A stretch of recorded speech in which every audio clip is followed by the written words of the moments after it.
Hey, Silvio. Hey, Hey, Kevin. thanks for joining. Yeah. I will. Hi. I gave you an introduction, so I think everybody knows who you are and what Beaver is. So I'll just hand it over to you. Yeah. Thank you so much. I'll just share my screen right now. Just a second. I have some issues here. Okay.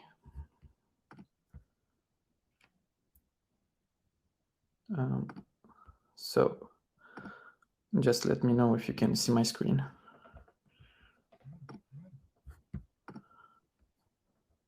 Great. Okay. So here we go. Thank you, Kevin, for the introduction. I'm Silvio, Bureau Labs validator team lead and also a DevOps engineer, and I'm here to show you guys how to deploy your Moonbeam node using orchestration, containerization, and monitoring. I'll go through some technical details in order to give you guys insights about what are the processes happening behind the scenes of our API platform, blastapi.io.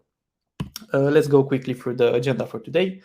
Why use containers to deploy Moonbeam nodes? Why do we need orchestration? Packaging your deployment with Helm, monitoring and observability, and an example of a high-level architecture for an API offering.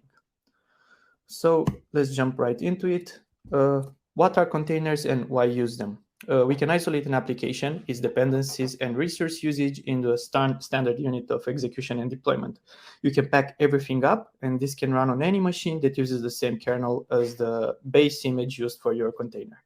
We all know that developer colleague that says, hey, the code is working on my computer, it should also work on yours. And then you try clone the code, build it, and run it, and then some strange error appears. By using containers, you can make sure that all the dependencies needed for the code to run are there and that the application will behave exactly the same on every machine it is run on. This means that the application is easily portable and you can also easily control the resources that it consumes. Therefore, it kind of makes sense to containerize binaries for different blockchains. Now it's worth mentioning the difference between running containers and running a Moonbeam node binary directly on a virtual machine. First of all, a virtual machine is heavy, each having its own operating system with its dependencies. You can imagine that a considerable part of the resources are going to be used by the virtual machine, while also taking into consideration the fact that the VM might leave a lot of resources unallocated just for us to run our node. Also, scaling up becomes a little more difficult. This is not the case with containers, which use the underlying machine's kernel. On top of the OS, you will have the container engine. In this case, we can see Docker, which is a very popular option for container engines. Thus, the applications use the host kernel and only adapt their shared libraries, making the containers lightweight. So if we are to make a comparison, we are talking about megabytes in size for containers versus gigabytes in size for VMs. Now, why should we deploy a Moonbeam node as a container?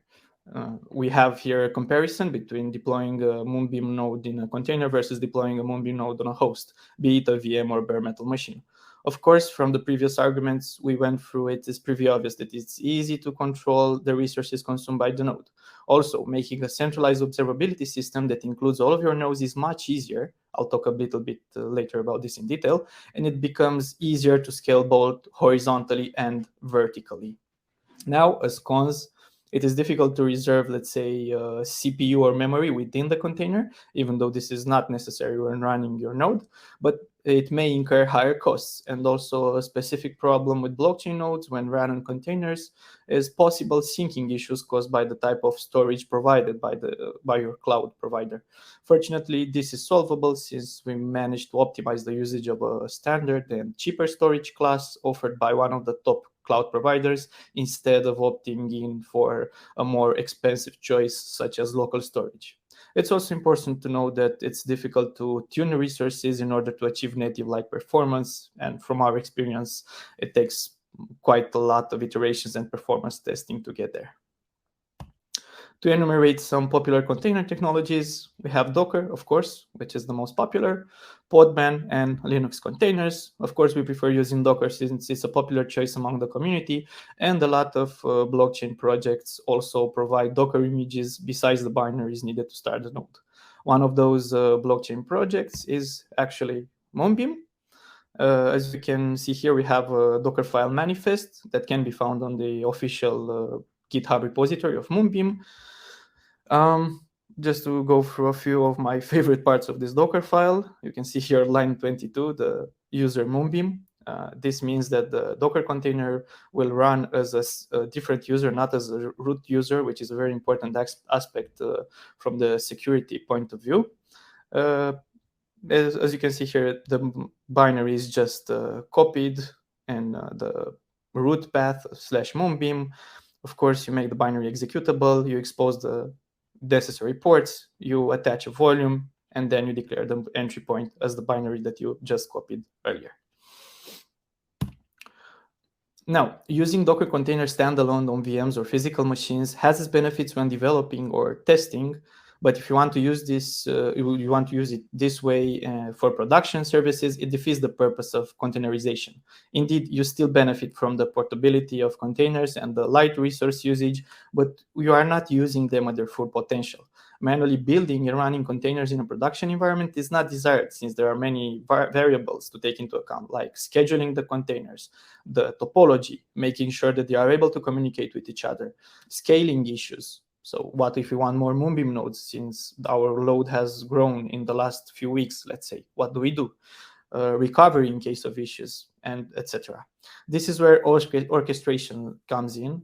Container orchestration takes care of all the above mentioned issues. It's also important to mention that in a production environment, it's safe to assume that you would have several servers and or virtual machines, an entire infrastructure to look after.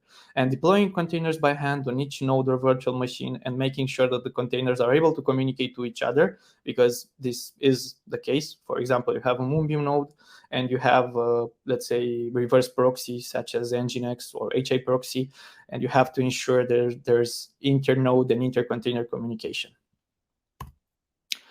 The collection of virtual machines, physical machines, or hybrid is called the cluster, and it's the backbone of a container infrastructure. And now orchestration makes managing containers-based applications within a cluster a lot easier, since it's an abstraction that simplifies tasks of building, deploying, and maintaining the applications. What an orchestrator should make possible, it should make possible scheduling and topology constraints. For example, you should place a container, you want to place a container on a certain node, maybe you have a compute-intensive group of nodes, or nodes as in Kubernetes nodes, which means hosts, virtual machines, or physical hosts, just to make sure that you understand me. And also, maybe you don't want the same kind of container. So let's imagine a Moonbeam node deployed in a container. You don't want it to be, wouldn't want two Moonbeam nodes on the same host. So what do you do in that? What do you do in this case? Well, you let the orchestrator help you with that. You manage the topology constraints for it.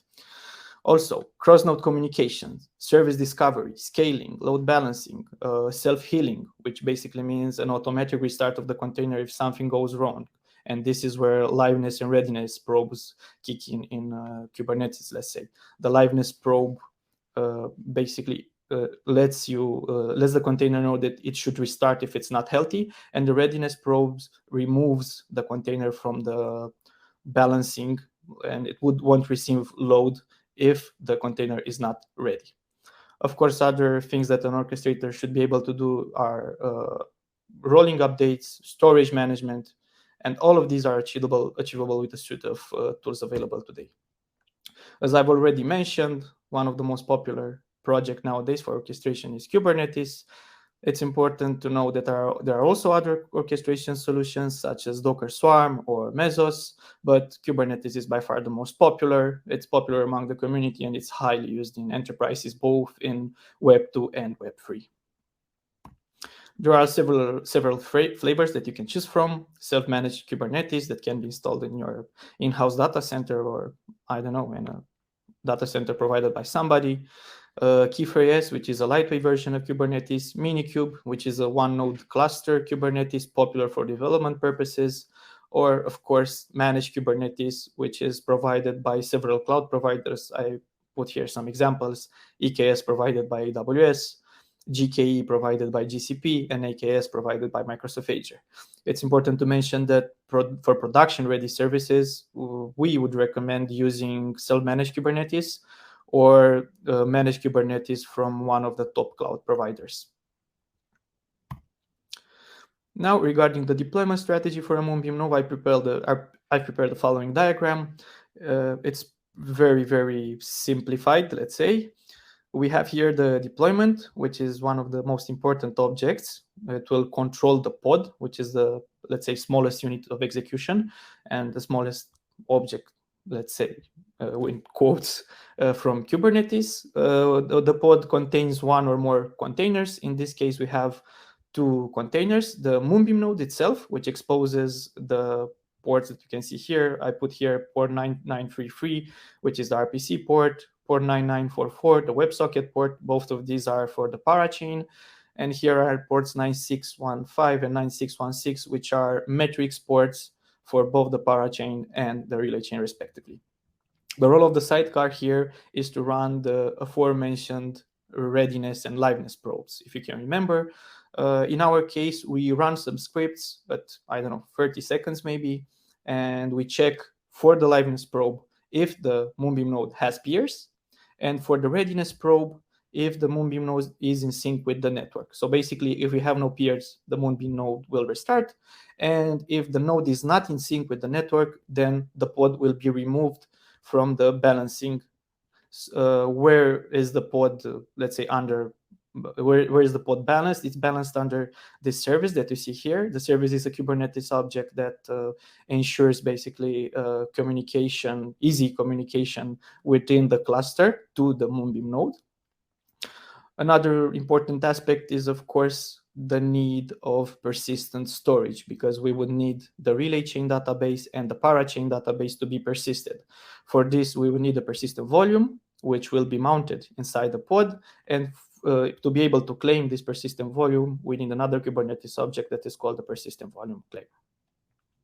And this was an overly simplified deployment strategy for Moonbeam.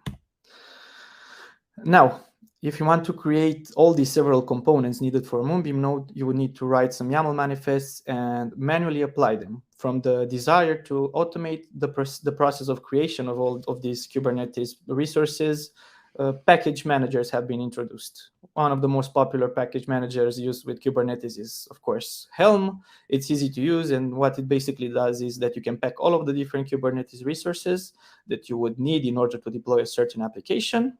For example, a Moonbeam node, and all of the objects that I mentioned here in one single nice package. It's an easy way to parameterize and customize the deployment of an application. The Helm chart, how it's called, can be used by yourself or anyone else to deploy the application over and over again in whatever Kubernetes environment you need. And it's also a very great fit with the GitOps philosophy. Now what we have here is a Moonbeam node deployment code snippet. It's actually from one of our production Moonbeam nodes running in Europe. As you can see here, we have in the left, the pictures from the left, the two snips here are for the parachain, the flags for the parachain, and in the right, we have the flags for the relay chain. You can see here that in the container section, we have the name of the container, which is Moonbeam, the image that we are using, which is the official Moonbeam image with the latest official version, if I'm not mistaken. We are using the binary called Moonbeam-Skylake, which is the version optimized for Intel Skylake CPUs. Of course, we declare the ports. We have here the try-cache size, which specifies the size of the internal state cache. Unsafe RPC external, unsafe WebSocket external, which basically means that the RPC and WebSocket will be exposed externally, not on the local host only, because we need that in order to expose it later to the internet. Of course, we have here RPC course all, basically accept all origins, in order to make sure that everybody can use our nodes. The name, a very important aspect, the Prometheus external, because we need our Prometheus port to be accessible inside our cluster. Here, and very similar, you can see here for the relay chain, what difference would be, I don't know, for example, the pruning, we have, the parachain is archive pruning, so no states are being deleted. This is one of our most important findings, that the node behaves much better if you run archive pruning. And for the relay chain, we only keep the state for the last 1000 blocks in order to optimize some storage costs. Great. Now we have everything ready to deploy our node, but let us think about a scenario. For some reason, your Moonbeam node fails. So what does that mean? We don't have enough resources. Your storage is full. You don't have enough peers. Maybe you have a synchronization issue, and the list can continue with usual problems that you can encounter when maintaining a blockchain node. So what do you need to do to make sure your node is fully functional? Well, one of the most important parts of maintaining RPC nodes and services of any kind is, of course, monitoring. We need to be able at all times to easily monitor both the hardware resources and the status of the node blockchain-wise. Having considered all of these issues, what we need is a monitoring system with alerting capabilities. For example, send an email when something goes wrong, or send a notification to Slack, maybe PagerDuty or Obsgenie in order to call your DevOps team, which is an on-call rotation, and so on. This way, we can be informed automatically when issues arise. Usually, blockchain nodes expose metrics on a certain port. As I mentioned earlier, for the Moonbeam node, the metrics are by default exposed on 9615 for the parachain and 9616 for the relay chain, respectively. These metrics can be used and translated to human readable information, and also to create certain alerts. For example, let me know when the node has less than 3 peers for more than 5 minutes, or let me know if the latest block from the database of the parachain hasn't increased for more than 2 minutes, and things like that. These metrics are offered in a standardized fashion, and the standard for most of the blockchain projects is Prometheus, which is an open source systems monitoring and alerting toolkit, very popular and also open source. This is a diagram of a classic monitoring and observability architecture. We have the Moonbeam nodes, which are in the Kubernetes cluster, and we'll use a mechanism called service discovery. There's a special Kubernetes object called service monitor, which will connect to the service and scrape on the metrics port for certain metrics. Then we have the Prometheus server that pulls the metrics and can send them forward to either alert manager that you can use to trigger alerts as messages to Slack, emails, PagerDuty, and whatever example I gave you earlier. And also, these metrics can be pulled through Grafana, where you can visualize your data and, I don't know, make several dashboards, maybe some business intelligence, who knows, things like that. Great. Now, I'll show you an example of a high-level architecture for an API offering. The user makes a request to the custom domain. This supposes that you already own a domain. In this case, it's moonbeam.myapi.io. The DNS makes a resolution and is pointing the user to some network load balancers or layer 4 load balancers, you name them. Now, this is the entry point to the Kubernetes cluster or clusters. In this case, we have multiple clusters spanned across different regions with multiple load balancers. We have a one-to-one relationship between the load balancers and the cluster for geo-distribution and faster response time. We use here Route 53 and its latency-based routing capabilities, which translates into the user being routed to the closest region of the request. The host-based routing is managed by an ingress controller, such as Nginx or ALB, and then this points to a Kubernetes service, balancing the load over the Moonbeam nodes, which you can see here are actually Kubernetes pods. Also, the service has the role that I mentioned earlier. It gets connected to a service monitor, which afterwards makes it possible for Prometheus to pull the metrics, and afterwards for Grafana to pull those metrics in order to make dashboards and visualize them. That being said, it's important to mention that what I presented here today works for a development environment. For example, you can easily do this with Minikube. We tested with that and it works perfectly. And you can easily deploy a dApp that uses the Moonbeam node. Nonetheless, the infrastructure for running multiple nodes and making sure that you have high availability is quite expensive. And running this without the proper knowledge can prove both difficult and dangerous for, let's say, your users, if you are maybe deploying a dApp that uses real Moonbeam funds. It's not that difficult to deploy a Moonbeam node, but it sure is difficult to be highly available to offer quality blockchain services in a secure way. So what should you do if you're in need of this kind of service and keep the costs and knowledge overhead at a minimum? Well, maybe you can try and use blastapi.io. That was it. Thank you. And if the time allows it, I'll take some questions. I think we're just out of time, but thank you so much, Silvio. Great.